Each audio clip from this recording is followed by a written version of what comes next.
देहांत प्रायश्चित्त बस जीव द्यावा लागेल तुम्हाला, तर तुमच्या लेकराला आम्ही सन्मानानं जगायचं शुद्धीपत्र देतो.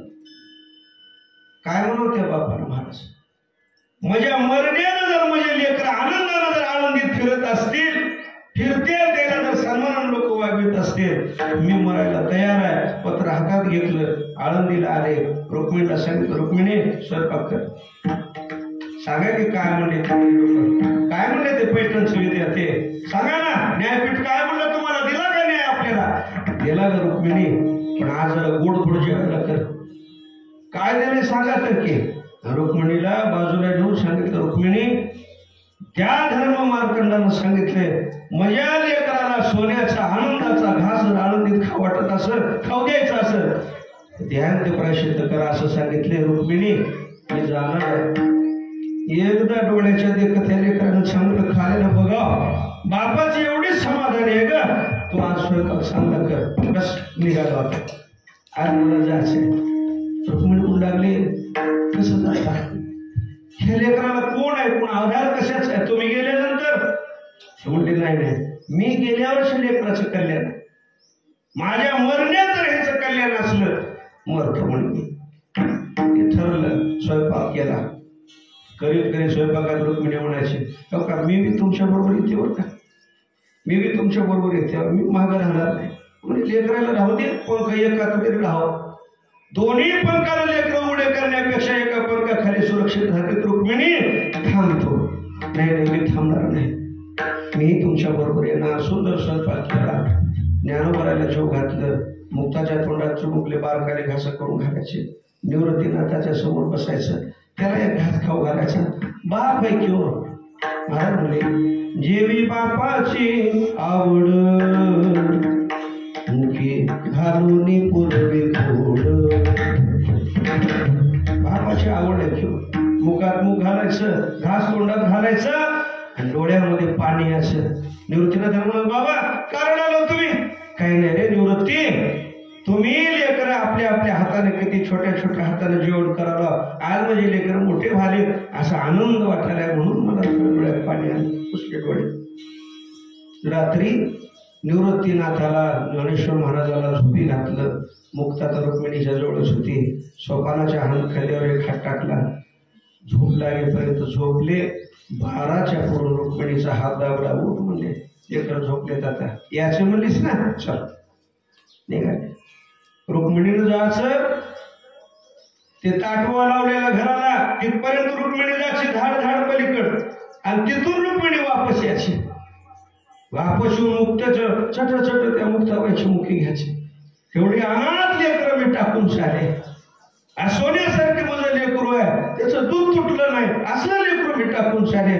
धिक्कार असो या माईच्या जगण्याला, धिक्कार असो त्या बापाच्या जीवनाला. असं म्हणावं, रडावं, पडावं, पुन्हा विठ्ठलपंतांना म्हणा, रुक्मिणी तुला माया आवडत नाही, तू थांब. माईची भावनाच होत नाही. मी तुम्हाला सांगितलं ना, अरे मी मरते म्हणणारी कौशल्या 14 वर्ष मेली नाही महाराज. एका क्षणात निर्णय घेतो तो बाप. बाबाला सांगितलं, म्हणे रुक्मिणी अगं ही माया तुला हावलं देत नाही, तू थांब, मी येतो. नाही नाही, पुन्हा ते सगळं सावरायचं, पुन्हा पुढं जायचं, पुन्हा म्हणायचं थांबा मालक मी येते. जरा बाहेर गेले की वाटायचं म्हणजे मुक्तीनं कुणाकडे बघ, ज्ञानानं म्हणल्यावर कुणाकडे माय म्हणेल पुन्हा वापस जा, पुन्हा पुढं जा. असं करता करता पहाटेचा 3रा प्रहर सुरू झाला. आणि 3ऱ्या प्रहरात दोघा नवी देहाचा त्याग केला. संपला माझा विषय. मला एवढंच म्हणायचंय, लेकराच्या कल्याणाकरता, लेकराच्या हिताकरता, लेकराच्या समाधानाकरता जर आयुष्य कोणाला लावणार असतील तर या जगातला दुसरा कोणीच माणूस नाही ना, कोणीच नाही, फक्त मायबाप. मायबापाशिवाय त्या लेकराच्या हिताची गोष्ट कोणीच करत नाही. पण ते बाप नावाचं छत्र जर निघून गेलं की नाही महाराज, त्याचं जीवन पोरकं होत असते. हे आज आमच्या घडे परिवारातलं मोठं दुःख आहे. आमचा रामचंद्र आता किती आनंद आहे महाराज, नोकरीला माणूस आहे, एक घरामध्ये आहे, मोठा मुलगा, सगळ्याचा आनंद झालाय. आता फक्त आनंद बघायचा. हसला आनंद असताना सुद्धा नियम असा आहे, या लोकातला नियम असा आहे, इतर लोकांना राहताच येत नाही. म्हणून हे सगळं आनंदाचा सोहळा असून सुद्धा बापाला थांबता येत नाही. एखादा पक्षी जसा भुरकून घरट्यातून उडून जाऊ तसा बाप या काळाच्या उभ्या पडदे आड झाला. तुकोबाराय म्हणले हे काळ एवढा विचित्र आहे, याचा वळसा प्रत्येकाच्या पाठीमागे लागलाय. अभंगाचं पहिलं चरण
वळसा कशाला कोणाला माहित आहे? वळसा वळसा तुम्हाला माहित नाही म्हणूनच मी आलो. वळसा म्हणजे पाण्यामध्ये एक काय म्हणते भोवरा, त्याला म्हणायचा वळसा. एकदा त्या भोवऱ्यामध्ये माणूस गेला वर येते महाराज म्हणजे तसा हे काळ एक रूपी भोवराचा वळसा आहे. प्रत्येकाला त्या जीवाला त्याने विळखा घातलाय. फक्त एवढंच आहे त्याच्या मनात त्याला ज्या दिवशी ठरवलंय, ज्या दिवशी आयुष्य संपणार आहे, गाठोडी संपणार आहे, त्या दिवशी मात्र ते खिडक्यात घेतल्याशिवाय तोपर्यंत निवांत राहते, जवळच बसून राहते. महाराज बरोबरच राहते, आपल्या जवळच आहे.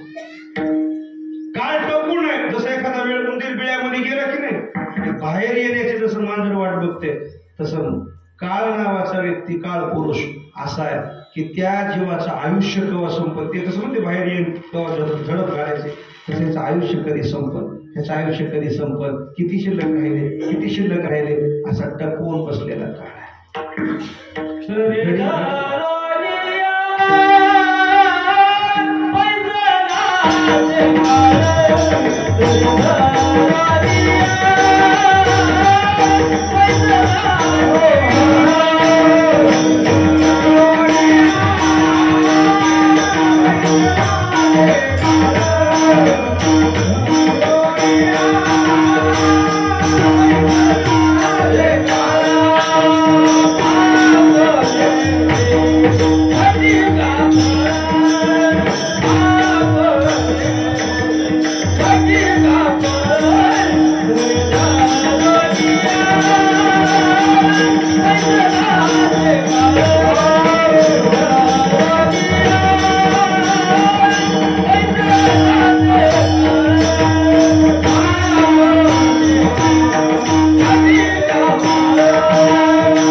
एकच असते. त्या भवऱ्यात गुंतलेला माणूस किती वेळ मध्ये फिरते पता लागत नाही. त्याला ना गणितच नाही त्याचं. हाय का गणित? माणूस एकदा भवऱ्यात गेला येत नाही. ते सारखं फिरणार असते, सारखं फिरणार. त्यास वडील महाराज भवऱ्यात गुंतलेल्या माणसाला तसं हे जन्म मृत्यूचा एक भवरा आहे. त्याला 84 लाख घेऊन येतात. जन्मायचं मारायचं, जन्मायचं मारायचं, जन्मायचं मारायचं फिरत असते. त्या काळामध्ये त्याला झडप घातल्यानंतर कोणाचाच विचार करीत नाही. आता याचे सुखाचे दिवस आहेत, याचे आनंदाचे दिवस आहेत, ते आता जरा सुधारणाला लागलेत असं काही विचार करीत. संपलं आयुष्य, बस झडप घातली घेऊन गेलं. त्याला काही कळत नाही मागे कोण रडाले, कोणाकोणाला जन्मताच घर घेऊन जाते, कोणाकोणाला पोटातच घेऊन जाते, कोणाला बाहेर पडल्यावर नेते, कोणाची तयारी आहे, कोण चालू आहे, कोणी गेलाय, कोणाचं रचलंय. एक पहा तशी एकाचे हालडे चालूच आहे. हे सारखं सारखं चालूच राहतं महाराज. तशा ओघामध्ये आज आमच्या पुढाऱ्याचं झालं महाराज. चांगल्या टाइम मध्ये, चांगल्या काळामध्ये पुढाऱ्यानं आपला आयुष्य संपलं. काळ बरोबर आहे, तर त्याच्या पुढे कोणाचं काही चालत नाही. आणि या परिवारानं त्यांच्या पश्चाती केलेली सेवा, केलेलं नामचिंतन, अन्नदान, 3 मुलाने 3 भावंडाने केले. त्यांनी हे केले तर आनंदाची गोष्ट आहे. त्याला कृतज्ञता म्हणायचं. ही कृतज्ञता आहे. मायबापाच्या ऋणातून मुक्त होण्याकरता केलेली ही विधी. हे शास्त्राला मान्य आहे. नेहमी मी ती विधी सांगत असतो गरुड पुराणाचे, आता नाही सांगितले, कारण हे तुम्ही सतत ऐकलेलं आहे. करावंच लागते, हा नियम आहे. आणि म्हणून त्याने ते उभा केलं. महाभारतात सांगितलं, ज्या माणसानं मायबापाची कृतज्ञता केली ना, त्याला या जगात कुठं जायची गरज नाही. सगळे तीर्थक्षेत्र सगळे त्याच्या घरी आहेत. त्याला कुठं जायचं नाही. त्याने आळंदी, पंढरपूर, काशी काही करत बसायचं नाही. त्याच्या घरीच गेलं. फक्त हे केलं पाहिजे. मायबापाच्या ऋणातून मुक्त होण्याकरता जेवढं जमतंय तेवढं करीत राहायचं, बस. बाकी कुठे जायचं नाही. त्याला घरीच देव असते.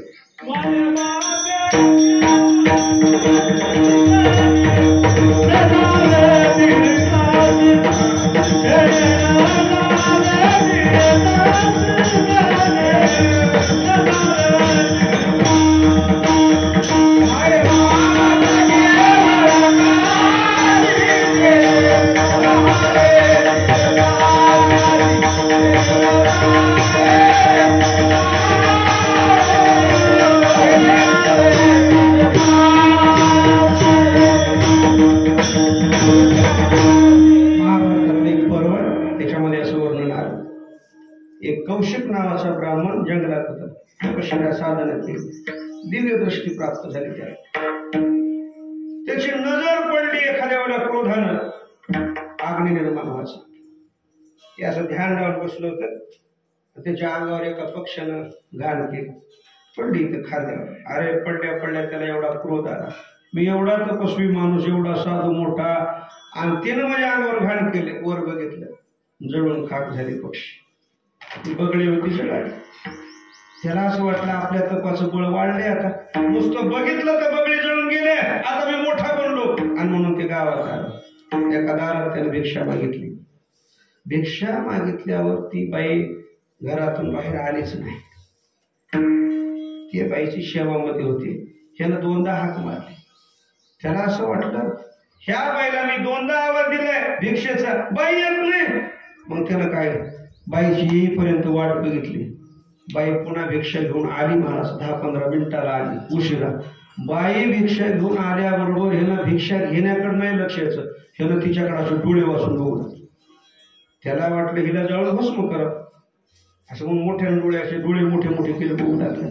त्या बाईनं भिक्षेचं पात्र हातात घेतलं, सांगितलं, महाराज तुम्ही किती मोठे डोळे वाचला तरी मी काय त्या बगळीसारखी जळून मरू ना म्हणते.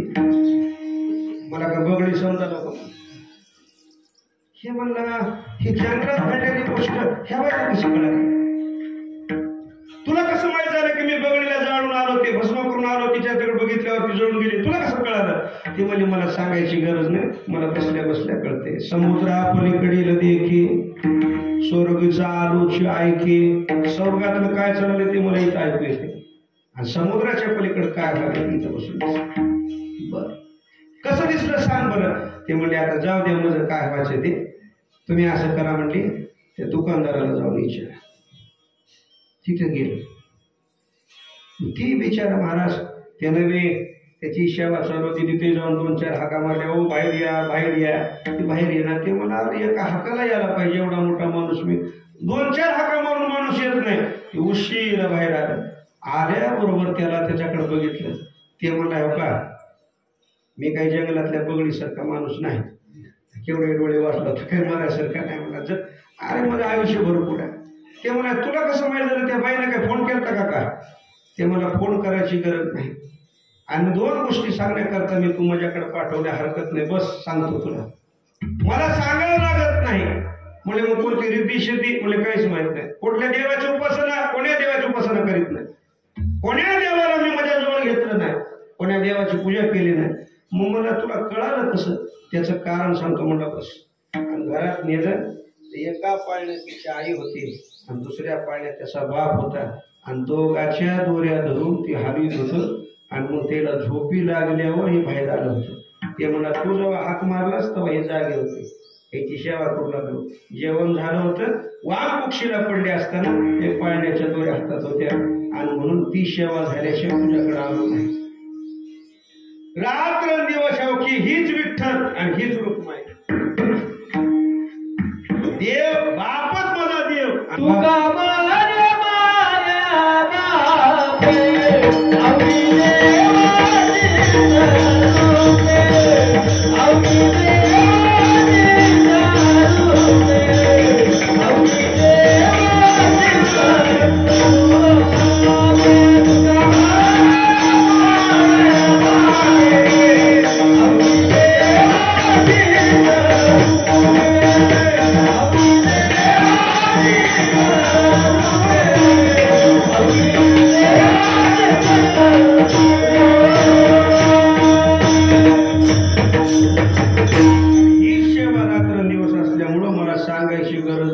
सगळं मायबापाच्या सेवेनं मला प्राप्त झालं.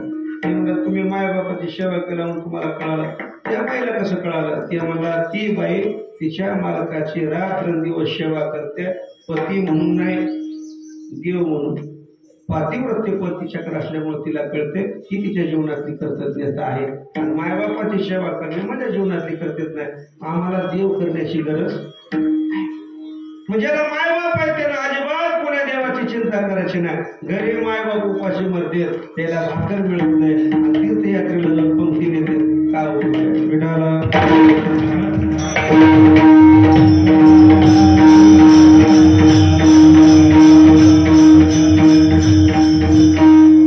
घरच्या लोकांना नीट बोलणार माणसं.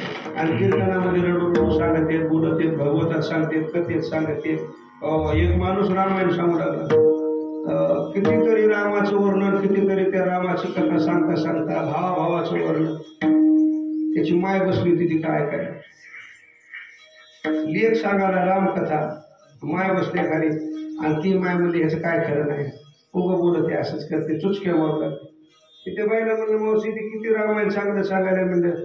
हो का त्याच्यासारखं रामायण कोणाला जमणार, इतकं गोड सांगायला तुम्ही चुचक्या का मारायला? ती म्हणली महाराज ती शक्ती सांगणार आणि वाचणार मध्येच येत नाही. ते मध्येच येत म्हणजे सकाळी रामायण सांगायला येताना 2 बुक्की आणून आले. काय रामायण सांगा एका वचनाकरता जर रावण वसाला जात असेल ते जर आपण सांगत असेल तर रामाच्या निम्म्यात तर वाढ की हाय त्या माणसाला भाकर दे की. खूप सेवा केली पोराने, खूप केली.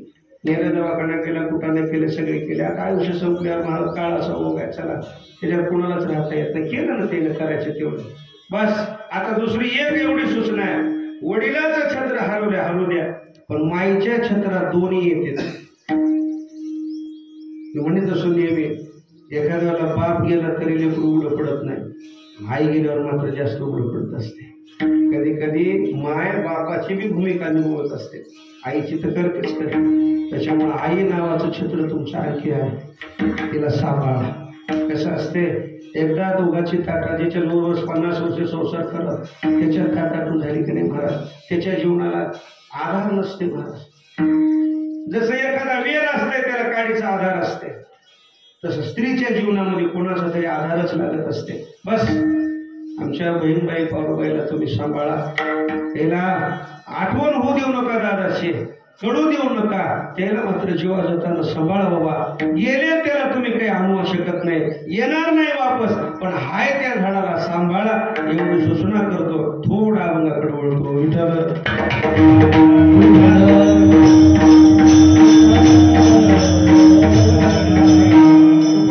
वेळोवेळी प्रसंग आले, सगळ्याला माहित आहे. मी अभंग त्यातलाच निवडलाय. महाराजाच्या जीवनात जो सकाळ आला, दुर्गादेवी नावाचा, घरातली संपत्ती वाटून टाकली. दुसरा दुष्काळ दुसऱ्या वर्षी पडला. महाराज म्हणजे आता तरी पाऊस पडत. तिसऱ्या वर्षी दुष्काळ पडला आणि तिसऱ्या वर्षी तुकोबाराच्या घरी खायला दणसण निर्माण झाले. एक पोरग मेलं, एक बायको मेली, अन्न म्हणून मेले.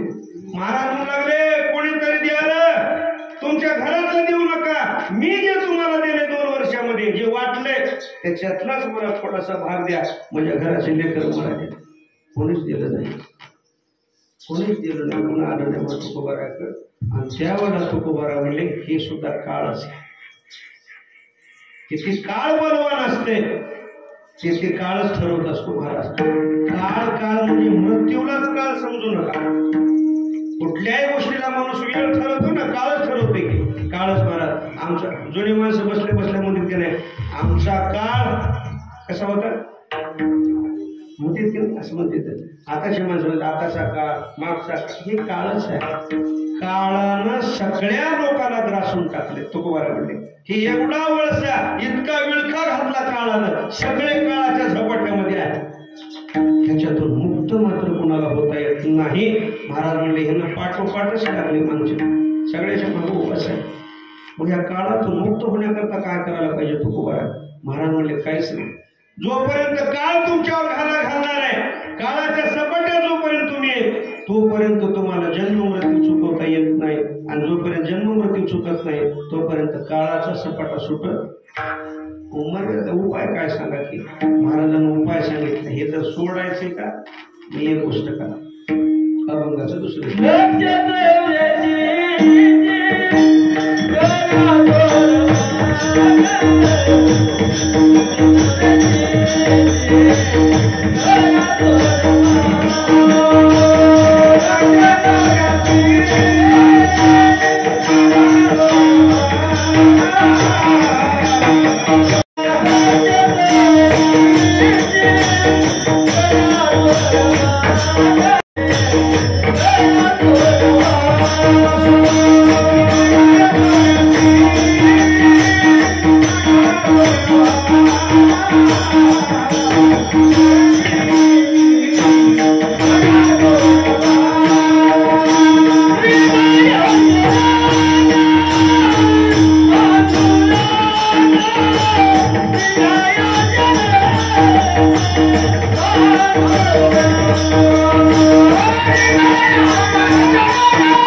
फेऱ्यातून मुक्त होण्याकरता एकच उपाय आता या जगात, दुसरा नाही. नाहीतरी मग हे चालूच राहणार आहे. हे देह संपलं, दुसरा देह चालूच आहे की. हे संपलं तर दुसरं आहेच. जोपर्यंत याच्यामध्ये आत्मा आहे तोपर्यंत याला किंमत आहे. एकदा निघून गेले पुन्हा याला किंमत बी राहत नाही. पण दुसरा देह निर्माण होतोच की. महाराज म्हणतात 84 लाख येऊन 4 खाणी येतात, 4 वाणे येतात आणि 84 लाख येऊन येतात. अंड, जारं, स्वेद, उद्भिद अशा 4 खाणी येतात. कुठं ना कुठं तरी जन्म होणार. जन्मच मुक्त करायचा असेल, जन्म आता जन्मालाच यायचं नसेल देवाला शरद. जोपर्यंत जात नाही तोपर्यंत जन्माचा फेरा संपत, नाहीतर मग किंमतच नाही. पुन्हा एवढं एक शरीर गेलं तर पुन्हा काय किंमत? शेंगातलं ते शेंगामध्ये दाणे काढून घेतल्यावर टरफलाला काही किंमत? मकरंद निघून गेला, फुलाला काही किंमत? शरीरातला प्राण गेला, शरीराला काही किंमत? महाराज म्हणते की परिमळ गेली या ओस फुलं दिली फुलातला सुगंध निघून गेला की फुलाला कोणी विचारित नाही, रस्त्याला पडते. जयराम महाराजाची फुलं दिवाळी झाली दुसऱ्या दिवशी कुठं होते? कुठं होते? रोडच्या कडेला, रस्त्याला, गाड्या तुडाल्या, माणसं आहे का काही किंमत? येणार नाही त्याच्यात. तसं महाराज म्हणले बस ह्याच्यातलं निघून जाण्याच्या अगोदर ह्याच्यासाठी सूचना आहे, ह्याला सावध करायचे. तुम्हाला काय करायचे? एकदा हे देवाकडे लावा.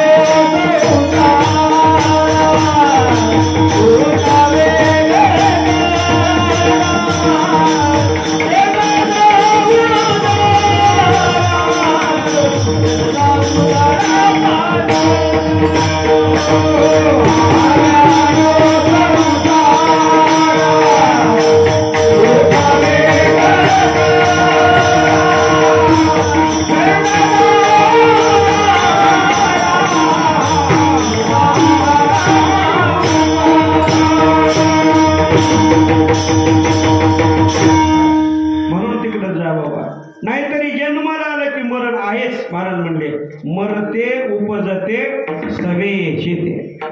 महाराज तिसऱ्या चरणात म्हणले की उपजल्या पिंडा उपजल्या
संत असले तरी त्याला जाग सोड जावंच लागते. हा नियम आहे. येथे उरो नाही आले अवतार. अवताराला येणारे जर देव राहत नसतील तर आऊत होणारे माणसं कशी राहते? हे जातच नाही. अमृत पिलेले देव आहेत तो चर्मन रोज बसून अमृत पितात, पण ते सुद्धा जे घेतल्यावर मृत होत नाही त्याचं नाव अमृत आहे. असले अमृत पिणारे सुद्धा देवाला इंद्राधिकाला सुद्धा मरण आहे. चहा पिणारे माणसं कशी राहते? मरण आहे. फक्त मरते उपजते सवे शिते. जन्माचं आणि मरणाची गोष्ट अशी आहे. आता तुम्हाला अंत्यविधी करून आल्यानंतर दोन गोष्टी सोबत आणते. माणूस पोहोचून आल्यानंतर दोन गोष्टी आल्या. कोणत्या? हरा आणखी लिंबाचे पान आणीत गेले. का आणतीत होती?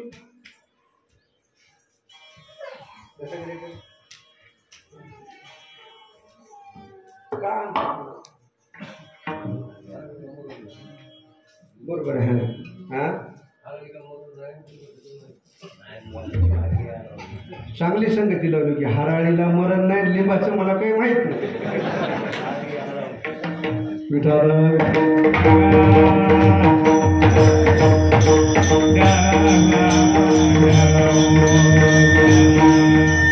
आणतो आपण दोन वस्तू. एक बरोबर आहे, हराळीच्या जीवनामध्ये देवासूर संग्रामात ज्यावेळेला ते बळीराजाच्या युगामध्ये अमृत घेऊन जात असताना थोडंसं अमृत हे सगळं ते हराळीवर पडलं. आपण आताही म्हणतो हराळ मरत नाही. बघा हराळीला किती तुम्ही ती काडी वाळून गेले आणि ती जर वावरात टाकली पुन्हा आणि पुन्हा पाऊस पडत तशी ती मूळची ती मरतच नाही. किती वरी काढून टाकत मरण अमृत त्याच्याला ती एक कारण ती मरत नाही. आणि दुसरं जे लिंबाचं आहे की नाही ती त्याचा चवीला कडूसर असते, कडवटपणा असते. या जगातला मृत्यू म्हणजे कडूसर का कडूच आहे, कडू वीक आहे. कोणाला आवडतं? माणसाला कडू आवडतं का गोड? परंतु ती लिंबाची काडी आणण्याच्या मागचा हेतू शास्त्रानं असा सांगितला. बरेच माणसं म्हणतात बघा घरती कुणा आल्यानंतर कडू घास, त्याचा अर्थ काय असते? ते कडू घास काढणं लिंबाची काडी आणणं त्याचा अर्थ एकच असते. आता जे झालंय परत येत नाही. हाय कडूच आहे ते, आता नाही. फक्त आता हे मागं टाकून द्या, आता मागं टाका. कारण ह्या जीवाला मरणच नाही. जीव न देखे मरण, जीव मरत नाही हो. नैनम छिंदंती शस्त्राणी नैनम दहती पावका. आत्म्याला जीवाला मरणच नाही. मरण फक्त ते आलं. एखाद्या माणसाला अंगातले कपडे काढून टाकल्यासारखं ते जीव आहे महाराज. ते दुसरं शरीर धारण करत जसं माणूस दुसरा कपडा घालते की नाही तसंच आहे. जसं साप आपल्या अंगावरची कातडी ती काय म्हणते ते काढून टाकते महाराज. साप मरतो का? काढून टाकले. तसंच आहे म्हणजे ह्याच्यातला प्राण निघून जाताना चर्चा करीत नाही, विचार करीत नाही. आयुष्य संपलंय म्हणतो, निघून जातो, हे टाकून देते. तसं आहे. म्हणून पण जीवाला मरण नाही. म्हणून हे माहिती देण्याकरता ते हराळे. हे जसं अमर आहे, हे मरतच नाही, मृत्यू होत नाही. तसं महाराज जीवाचं सुद्धा मरण नाहीच. मग थोडी कल्पना म्हणून निमित्त लावलं त्याला ते हराळे आणून तिथं टाकायचे. बाबा घाबरू नका, रडू नका. आकाशात जरी पक्षी गेला असला तरी त्याचं लक्ष तुमच्या घराकडे आहे. गेलेला माणूस अंतराळात गेलाय, गेलेला माणूस तिकडे गेलाय, संयमनीपुराला गेलाय, पण तुमच्या घरावर त्याचं लक्ष आहे. त्याला विसरू नका. म्हणून त्याचे हराळे करून टाकावं लागते त्याला. का विसरू नको? कारण ते 3 वेळेला येत असते. प्रत्येक अमावस्येच्या दिवशी, ज्या तिथीला देह ठेवला त्या दिवशी आणि अक्षय तृतीयाच्या दिवशी. म्हणून तुम्ही आखिदी वगैरे करते. अक्षय तृतीया पितराचा सण असते. भाद्रपद महिन्यातले पक्ष 15वाडा ते पितराचा असते.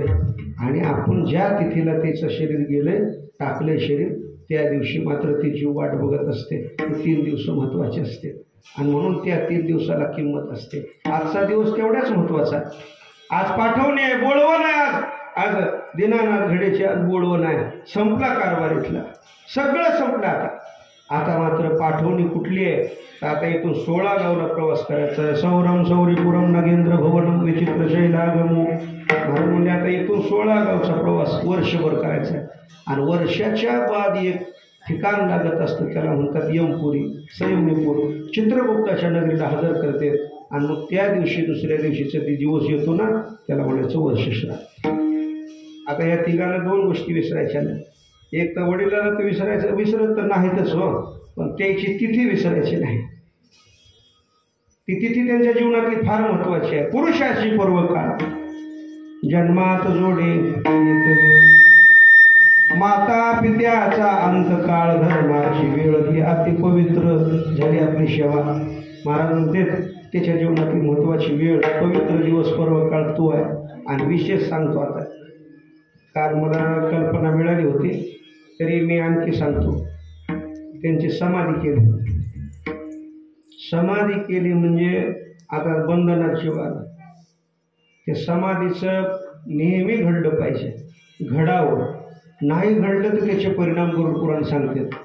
पण आम्ही कोणा जर विचारलं तर सांगत असतं हस्ती वापस आणू नका, हस्तीची समाधी करू नका. हस्ती आणली म्हणजे आपण त्यांना रोखले. मग काय करा महाराज, आता आमची आठवण आहे, आम्हाला आमच्या वडिला असं समाज दिसला, आम्हाला डोळ्याला काहीतरी दिसावं म्हणून आठवण म्हणून काय करावं, काही करायचं नाही. त्यांच्या हातातली एखादी वस्तू, एखादा फेटा, एखादी टोपी, एखादं शर्ट, धोती, काय जे असेल ते जे जास्त दिवस त्यांनी वापरले, आवडीचं जे त्यांच्या वस्तू आहे ती वस्तू त्यांनी हाताळलेली, वापरलेली, त्या वस्तूची समाधी करायची. त्याच्या हस्ती गंगेला विसर्जित केलेल्या वापस घराकडे आणायच्या नाही. आणल्या तर तुम्हाला गया नावाच्या क्षेत्राला जाऊन पुन्हा एकदा शोर करून, केस ओपन करून तिथं जाऊन तुम्हाला 3 नावाची पिंड पाडावं लागतात. आणि ते 3 पिंड तिथं पदावर पाडल्या त्या दिवसापर्यंत तुम्हाला ते काहीच बंद करता येत नाही. वर्ष श्राद्ध झाल्या संपत आहे सगळं.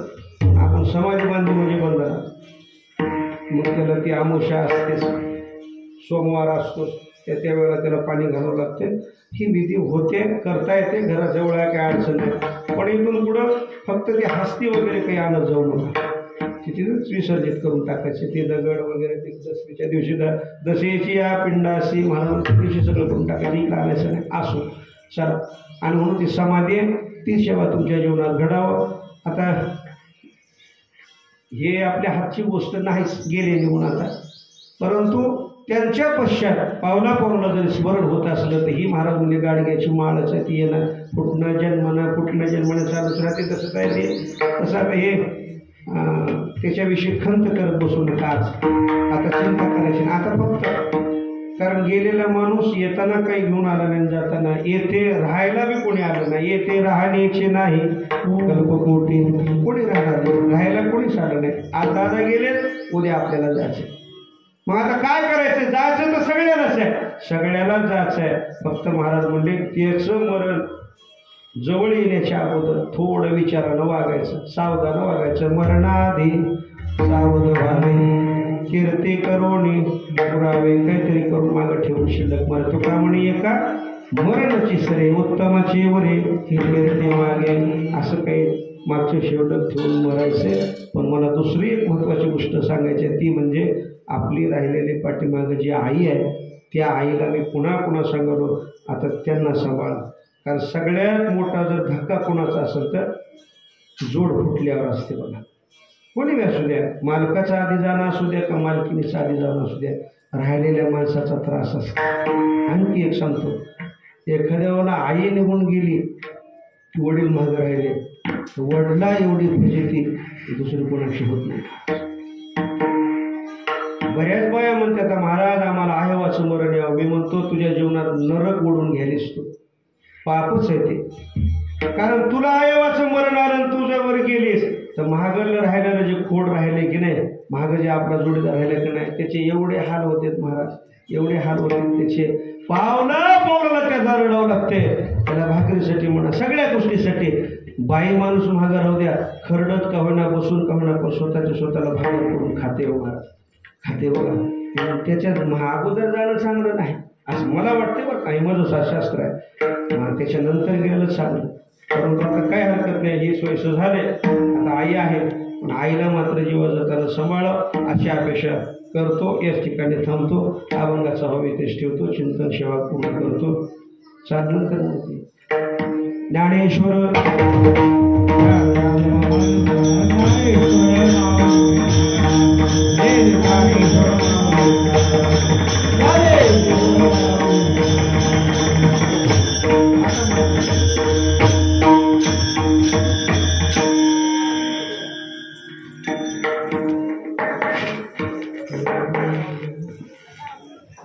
तुका म्हणे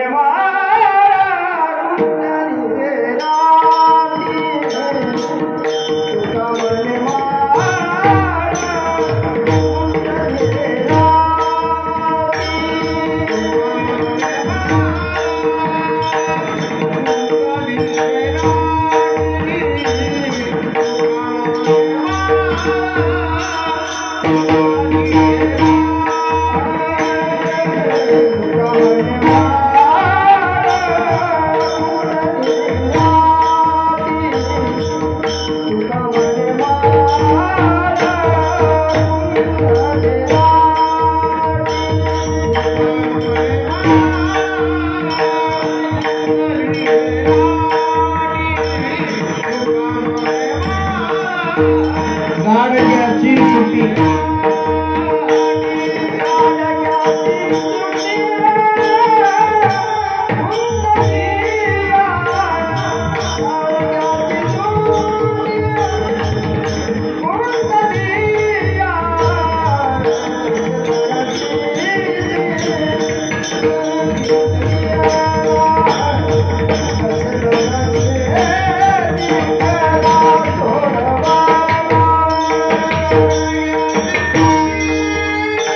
Oh